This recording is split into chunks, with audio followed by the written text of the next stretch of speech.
तो ऑलमोस्ट एक साल हो गया हमने एक डेडिकेटेड 1v1 बैटल वीडियो नहीं बनाई है, इसलिए आज हम कंपेयर करने वाले हैं आयरन मैन को ब्लैक पैंथर के साथ। लेकिन अब हम तिचाला को नहीं बल्कि शूरी को एज अ ब्लैक पैंथर मान के चलेंगे और ये बैटल 3 राउंड्स में होगी। सबसे पहले हम बात करेंगे इनके इन्वेंशंस के बारे में, फिर डिस्कस करेंगे इनकी टेक्नोलॉजी और बाद में इनके आर्मर्स। तो चलो अब शुरू करते हैं। अब शूरी और टोनी स्टार्क दोनों जीनियस है और ये दोनों हमेशा से चीज़ों को इम्प्रूव करने की कोशिश करते हैं, इसलिए इन दोनों ने कई सारे आविष्कार भी कर रखे हैं।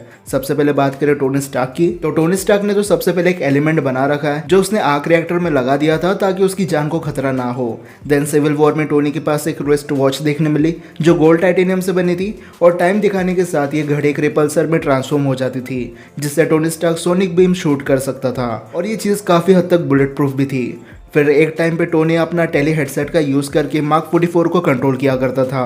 ये एक ऐसा डिवाइस था जिसे अगर टोनी स्टार्क पहन ले तो घर पे ही रहकर मार्क 44 को कंट्रोल कर सकता था। टोनी ने अल्ट्रॉन को भी बनाया था। अब अल्ट्रॉन प्रोग्राम एक टाइप से टोनी के लिए फेलियर था, पर कम से कम टोनी ने एक ऐसा रोबोट तो बना दिया था जिसमें सोचने समझने की एबिलिटी थी और साथ में वो इतना पावरफुल भी था कि टाइम आने पर प्लेनेट अर्थ को डिस्ट्रॉय कर दे। वैसे सोचने समझने से याद आया, टोनी ने डम ई और डम यू नाम के 2 रोबोट्स बनाए थे। ये तब की बात है जब टोनी 10 साल का भी नहीं था, लेकिन ये रोबोट्स ने टोनी के घर और लैब के कामों में काफ़ी ज़्यादा मदद की थी। और अब बात करते हैं टोनी के 3 सबसे बड़े इन्वेंशंस के बारे में। सबसे पहले तो आर्क रिएक्टर। अगर टोनी को आर्क रिएक्टर ही बनाते नहीं आता तो शायद वो कभी आयरन मैन बन ही नहीं पाता, क्योंकि ये आर्मर्स आर्क रिएक्टर के बिना नहीं चलते हैं। लेकिन टाइम के साथ इन आर्क रिएक्टर्स ने पावर सोर्स के साथ नैनो पार्टिकल्स को भी कंटेन करना शुरू कर दिया था। फिर टोनी ने गोल्ड टाइटेनियम से नैनो गॉन्टलेट बना दिया जो बेशक उरू मेटल वाले गॉन्टलेट जितना स्ट्रॉन्ग नहीं था, पर इतना तो ड्यूरेबल था ही कि इन्फिनिटी स्टोन्स को यूज़ किया जाए। और टोनी ने टाइम ट्रैवल करने का जीपीएस ट्रैकर भी बना के दिखाया था। अगर ये डिवाइस ना होता तो एवेंजर्स कभी मरे हुए लोगों को वापस ला ही नहीं पाते। अब बात करते हैं शूरी के इन्वेंशंस की। इस बंदे ने ऑलमोस्ट सारी चीज़ें वाइब्रेनियम से बना रखी है, जैसे साउंड प्रूफ जूते, फिर ऐसे कम्युनिकेशन डिवाइस जिनकी रेंज अनलिमिटेड है लेकिन सिर्फ प्लेनेट अर्थ पर। फिर किमोयो बीट्स बेसिकली ऐसे डिवाइस है जो किसी मशीन पर लगा दे तो शूरी अपने लैब में बैठकर उस चीज़ को कंट्रोल कर सकती है, जैसे शूरी ने कार को कंट्रोल किया था और एजेंट रॉस ने वकांडियन बैटलशिप को। सोनिक प्रोजेक्टर्स भी बनाए थे जो वाइब्रेनियम को टेम्परेरी बेसिस पर न्यूट्रलाइज कर देता है, और साथ में वाइब्रेनियम से बने ब्लैक पैंथर सूट बनाए जो नैनो टेक्नोलॉजी पे काम करता है। पर वकांडा की नैनो टेक्नोलॉजी इतनी खतरनाक है कि सूट को एक्टिवेट करने पर यह बॉडी के कपड़े ही जला देती है। और वकांडा फॉरएवर में हमने शूरी को हार्ट शेप हब भी बनाते हुए देखा है। तो अब बात करते हैं कि किसके इन्वेंशन ज़्यादा बेटर है। अब पर्सनली मुझे टोनी स्टार्क के इन्वेंशन ज़्यादा बेटर लगते हैं, पर अगर हम दोनों कैरेक्टर की सिचुएशन देखें तो इन दोनों ने अपने काम के हिसाब से इन्वेंशंस किए हैं। ये दोनों अपने आर्मर्स को हमेशा पहनकर नहीं घूम सकते, इसलिए टोनी स्टार्क ने नैनो पार्टिकल्स को आर्क रिएक्टर में रखा था और शूरी ने अपने लॉकेट में। टोनी स्टार्क चाहता था कि वो दुनिया के किसी भी कोने में रहकर अपने आर्मर्स को कंट्रोल करे, इसलिए उसने टेली हेडसेट बनाया। वही इमरजेंसी के चलते शूरी को कभी भी किसी भी चीज़ को कंट्रोल करना पड़ता है, इसलिए उसने किमोयो बीट्स बनाए। टोनी ने जीपीएस ट्रैकर बनाया टाइम ट्रैवल करने के लिए, वही दूसरी तरफ शूरी ने हार्ट शेप हब को फिर से बनाया। और ये दोनों चीज़ें बनाना किसी भी ह्यूमन के लिए इम्पॉसिबल था, इसलिए अगर हम लॉजिकली देखें तो दोनों के इन्वेंशंस ने टाइम पर सही काम किया है। अगर शूरी डिसइंटीग्रेट नहीं होती तो शायद वो टोनी स्टार्क की हेल्प करती जीपीएस ट्रैकर बनाने में। और वकांडा फॉरएवर के टाइम पे अगर टोनी स्टार्क वकांडा में होता तो वो शूरी के आर्मर बहुत ज़्यादा बेटर और पावरफुल बना सकता था। इसलिए इन्वेंशन में इन दोनों के बीच टाई होता है और दोनों को एक एक पॉइंट मिल जाता है। अब बात करते हैं टेक्नोलॉजी के बारे में। टेक्नोलॉजी को हमने 4 राउंड्स में डिवाइड किया है, जैसे defence system, artificial intelligence, weapons और नैनो टेक्नोलॉजी। तो सबसे पहले बात करें डिफेंस सिस्टम की, तो वकांडा के पास वाइब्रेनियम एम्पावर्ड शील्ड है जो वकांडियन किंगडम को प्रोटेक्ट करती है और इसी शील्ड ने कई सौ सालों से वकांडा को प्रोटेक्ट करके रखा है। बस नेमोर ने इस शील्ड को ब्रेक कर दिया था, अब वो कैसे वो तो एमसीयू में बताया नहीं गया। लेकिन दूसरी तरफ टोनी स्टार्क के पास कोई डिफेंस सिस्टम नहीं है, वो एक बिलियनर है, इसलिए उसके आजू बाजू बॉडीगार्ड्स रहते हैं। और जब से उसने आर्मर्स बनाए हैं तब से टोनी ने अपने पास बॉडीगार्ड्स भी रखना बंद कर दिए। टोनी कोई किंग नहीं है और ना ही उसे किसी किंगडम को प्रोटेक्ट करना है, इसलिए वो बस अपने खुद की और अपने करीबी लोगों की सिक्योरिटी पर ध्यान देता है। फिर भले उसका मेंशन कोई आकर बर्बाद कर दे, टोनी को कोई फर्क नहीं पड़ता, क्योंकि उसने खुद के साथ पेपर पॉट्स और पीटर क्ले भी आर्मर्स बना रखे थे। लेकिन वकांडा के साथ सीन उल्टा हो जाता है। यहाँ के किंग को अपने लोगों को प्रोटेक्ट करना होता है, इसलिए भले ही वकांडा किंग के पास कोई डिफेंस सिस्टम हो या ना हो, वकांडा के अराउंड शील्ड जरूर होनी चाहिए। फिर बात करें आर्टिफिशियल इंटेलिजेंस की, तो वकांडा के पास सिर्फ एक आर्टिफिशियल इंटेलिजेंस है जिसका नाम है ग्रियोट। ये शूरी की मदद करता है लैब के कामों में और कई बार इसने वकांडियन बैटल में योगदान भी दिया था। लेकिन टोनी के बना आर्टिफिशियल इंटेलिजेंस एक अलग ही लेवल पर है, जैसे जार्विस और फ्राइडे। ये इतने एडवांस है कि ये टोनी के इमोशंस को फील कर सकते हैं। ऐसे ही टोनी के पास Veronica, Edith, Karen, Dummy, Ultron, Vision जैसे आर्टिफिशियल इंटेलिजेंस थे और इन एआई के सामने वकांडियन एआई ग्रियोट कुछ भी नहीं है। वैसे मैंने डेडिकेटेड आर्टिफिशियल इंटेलिजेंस की वीडियो बना रखी है, अगर कोई डाउट हो तो आप वो वीडियो देख सकते हो। थर्ड पॉइंट है वेपन। तो वकांडा भले ही एक एडवांस नेशन है, लेकिन यहाँ के वॉरियर्स ज्यादातर क्लोज रेंज वेपन का यूज करते हैं, जैसे vibranium spear, ring blade, sonic blaster, sonic spear. और हवाई हमले के लिए इनके पास बैटल शिप्स होती है जो ज्यादातर एनर्जी बीम्स फायर करती है। वही दूसरी तरफ टोनी स्टार्क है जिसकी खुद की वेपन बनाने वाली कंपनी थी।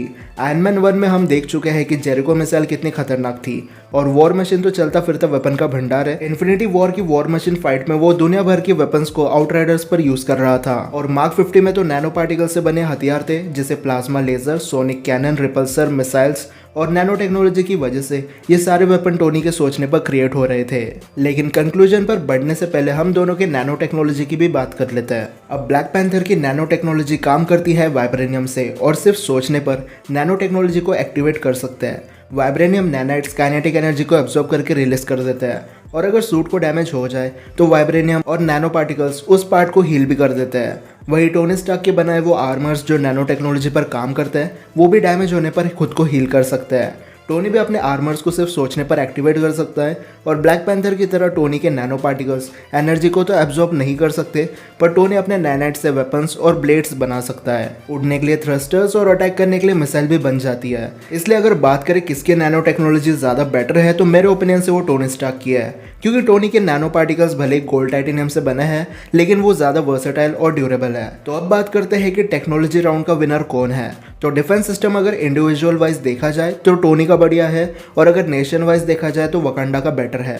पर टोनी के पास कोई किंगडम नहीं है, इसलिए डिफेंस सिस्टम में टाई होता है।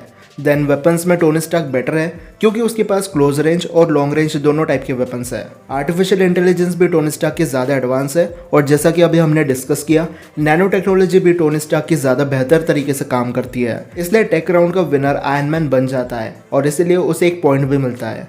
तो अभी आयरन मैन के हैं 2 पॉइंट्स और ब्लैक पैंथर के पास है 1 पॉइंट। अब बात करते हैं थर्ड और फाइनल राउंड की, जो है आर्मर्स। अब शूरी ने वाइब्रेनियम से कई सारे आर्मर्स बनाए हैं, जैसे जो वकांडियन राइनोज होते हैं उन्हें प्रोटेक्ट करने के लिए आर्मर्स पहनाए जाते हैं और ये आर्मर शूरी के आइडिया से बने थे। फिर शूरी ने फर्स्ट टाइम ब्लैक पैंथर और किलमोंगर के सूट बनाए नैनो टेक्नोलॉजी से, जो काइनेटिक एनर्जी को एब्जॉर्ब करके रिलीज कर सकते हैं। देन वकांडा फॉरएवर में शूरी ने खुद के लिए भी एक आर्मर बना के रखा था। ये सूट तिचाला के सूट जैसा ही था, बस इसमें सोनिक बीम्स ऐड ऑन किए गए थे। और बाद में हमें मिडनाइट एंजल आर्मर देखने मिले। अभी तो सिर्फ 2 आर्मर्स ही है, वैसे कॉमिक में भी 2 ही थे, लेकिन एमसीयू का कुछ भरोसा नहीं, फ्यूचर में हो सकता है कि शूरी ऐसे और बना दे। वैसे ये आर्मर्स के अंदर HUD स्क्रीन है, जैसे टोनी स्टार्क के हेलमेट में होती है। ये फ्लाई भी कर सकते हैं और ये भी नैनो टेक्नोलॉजी पे काम करता है। लेकिन मिडनाइट एंजल्स भी नैनो टेक्नोलॉजी से वेपन फॉर्म नहीं कर सकते, इन्हें एक अलग से स्पेयर दिया गया है वेपन के नाम पर। अब बात करें टोनी स्टार्क के बनाए आर्मर्स की, तो टोनी ने वॉर मशीन्स को बनाया है, फिर पेपर पॉट्स के लिए एक अलग से सूट बनाया, स्पाइडरमैन के लिए फैब्रिक सूट और बाद में आयरन स्पाइडर सूट बना के दे दिया। हल्क को बीट करने के लिए हल्क बस्टर को बनाया, पर इसे बनाने में ब्रूस बैनर ने मदद की थी। मार्क 1 को बंच ऑफ स्क्रैप से केव में बनाया था और इसके बाद तो मार्क आर्मर्स की लाइनें लगा दी थी। आधे से ज़्यादा आर्मर्स तो हमें देखने भी नहीं मिले, लेकिन मार्क 30 से लेकर मार्क 38 तक जो आर्मर्स थे वो इनविजिबल हो सकते थे। फिर सीधा मार्क 50 दिखा, जो इतना पावरफुल था कि स्पेस में जाकर टोनी लड़ाई करके आ गया और साथ में यही वो आर्मर था जिसने थैनोस का एक बूंद खून निकाला था। और मार्क 50 तो पावर स्टोन की एनर्जी को भी ब्लॉक कर सकता था। और हमें ये नहीं भूलना चाहिए कि पावर स्टोन के सिर्फ एक टच से एक एंटायर प्लेनेट डिस्ट्रॉय हो सकता है। लेकिन मार्क 50 में कुछ कमियां थी, जैसे इसकी शील्ड के नैनाइट्स पावर स्टोन की वजह से डीएक्टिवेट हो गए थे और ऑफलाइन रहते हुए इस आर्मर के कुछ फीचर्स काम नहीं करते हैं। पर टोनी स्टार्क ने मार्क 85 में इन दोनों प्रॉब्लम्स को सॉल्व कर दिया था। अब ये आर्मर ऑफलाइन होते हुए भी काम करता था और इस बार शील्ड नैनो पार्टिकल से नहीं बल्कि एनर्जी से बनी थी। तो अब किसके आर्मर ज्यादा बेटर है? तो आंसर सिंपल है, टोनी स्टार्क ने शूरी से कई ज्यादा बेटर और पावरफुल आर्मर्स बना रखे हैं। शूरी ने सिर्फ वाइब्रेनियम को यूज करके के आर्मर्स बनाए हैं, लेकिन टोनी स्टार्क ने स्टील और आयरन से लेकर गोल्ड और टाइटेनियम तक के आर्मर्स बना रखे हैं। और दोनों के आर्मर्स में कितना डिफरेंस है मैं बताता हूँ। थैनोस ने जब ब्लैक पैंथर को पंच मारा था इन्फिनिटी वॉर में, तब एक मुक्का खा के वो नॉकआउट हो गया था, जबकि ये सूट काइनेटिक एनर्जी को एब्जॉर्ब कर सकता है। और तिचाला के पास भी सुपर ह्यूमन लेवल की ड्यूरेबिलिटी थी। वही टोनी स्टार्क एक नॉर्मल इंसान है, लेकिन इसने मार्क 50 पहनकर थैनोस के पंचेस और पावर स्टोन के ब्लास्ट को फेस किया है। और मार्क 85 ने तो म्यूनर के डायरेक्ट हिट को फेस किया था। ये बात अलग है कि टोनी बेहोश हो गया था, लेकिन एक गॉडली वेपन से डायरेक्ट हिट खाने के बाद एक इंसान का जिंदा बच जाना बहुत बड़ी बात है। और वैसे मार्क 85 ने इन्फिनिटी स्टोन से स्नैप भी तो किया था, जो उसकी ड्यूरेबिलिटी शो करता है। और क्योंकि टोनी स्टार्क के आर्मर्स ज़्यादा बेटर है, इसलिए थर्ड राउंड का 1 पॉइंट भी टोनी स्टार्क को मिलता है। तो अब टोनी के पास है 2 पॉइंट्स और शूरी के पास है 1। तो पॉइंट वाइज तो आयरन मैन आज का विनर बन जाता है। लेकिन अब बात करते हैं, अगर ब्लैक पैंथर और आयरन मैन की फाइट होती है तो विनर कौन बनेगा? तो ऑफकोर्स विनर आयरन मैन होगा, क्योंकि उसके पास better armours, better artificial intelligence और बेटर वेपन्स है। और वैसे तो ब्लैक पैंथर को बीट करना बहुत हार्ड काम भी नहीं है। आयरन मैन को सिर्फ ब्लैक पैंथर को उठाकर नदी में फेंक देना है। आयरन मैन पानी के अंदर सांस ले सकता है, लेकिन ब्लैक पैंथर ऐसा नहीं कर सकता। 5 मिनट में ब्लैक पैंथर निपट जाएगा और वही सबके सामने रिजल्ट आ जाएगा। इसलिए आज के सुपर बैटल का विनर बन जाता है आयरन मैन। लेकिन अब आई होप आज की सुपर बैटल आपको पसंद आई होगी, और अगर सच में पसंद आई है तो इस वीडियो को लाइक और शेयर करना बिल्कुल मत भूलना। और अगर आप चाहते हो कि किसी पर मैं सुपर बैटल बनाऊं तो कमेंट सेक्शन में कमेंट भी कर देना।